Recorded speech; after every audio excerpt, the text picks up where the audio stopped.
Hi guys, welcome to my classroom. So in today's lecture, I'm going to talk about classifications of heart failure, systolic versus diastolic. You need to know this because you got to get it right in your documentation, and also you need it to pass the certified heart failure nursing exam. So I'm Kate Morgan, I'm an acute care nurse practitioner, and I work in general cardiology, and I'm your resource to pass the CHFN. My reference for this lecture is the Heart Failure Nursing Certification Core Curriculum Review Book. This is made by the American Association of Heart Failure Nurses, which I hope you all are a member of. I'll put a link down in the description so that if you're not a member, you can go ahead and use my referral code and join. So how do you even know what the classification of your patient's heart failure is? You need to look at the echocardiogram. So there's a lot of words on that echo, but go to the summary section and check out the EF, or ejection fraction. So it's going to give you a number, and based on that number, it's going to tell you what classification that you will be using.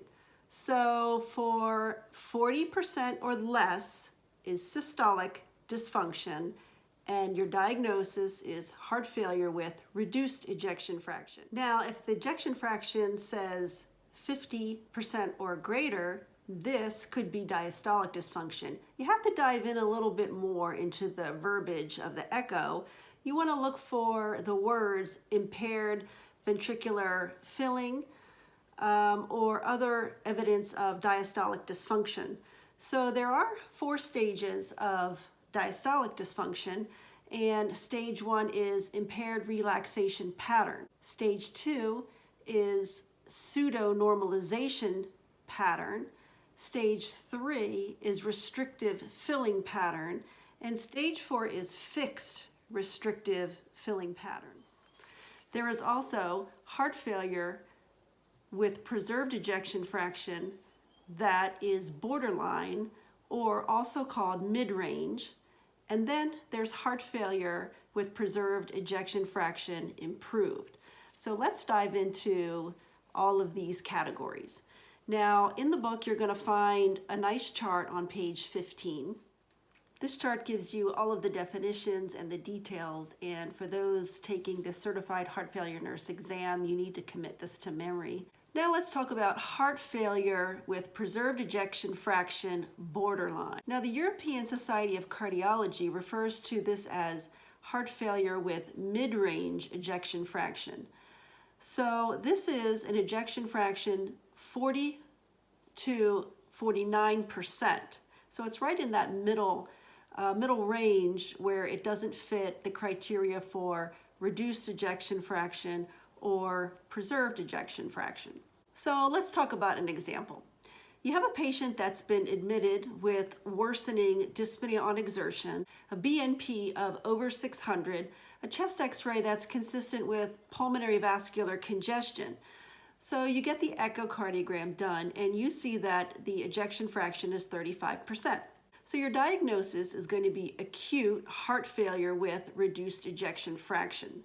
Now let's change it to the same patient, but an ejection fraction of 55% with impaired relaxation filling pattern on the echocardiogram. This will be acute heart failure with preserved ejection fraction, stage 1. Let's add a little complexity. That same patient has an ejection fraction of 40 to 45%. You're still going to call it preserved ejection fraction. You can either call it heart failure mid-range ejection fraction or heart failure with preserved ejection fraction borderline. Guideline-directed medical therapy such as ACE inhibitors, ARBs, beta blockers, and ARNIs have not shown to have any benefit with this class of heart failure. Now, the last category is actually heart failure with preserved EF but improved. So your patient may have had a low ejection fraction in the past, let's say from an acute MI, and he's coming back now with dyspnea on exertion and evidence for clinical heart failure. We check the echocardiogram and his ejection fraction is 40% or greater. So in this case, you're going to call it heart failure with preserved EF improved. So that completes the 4 classifications of heart failure.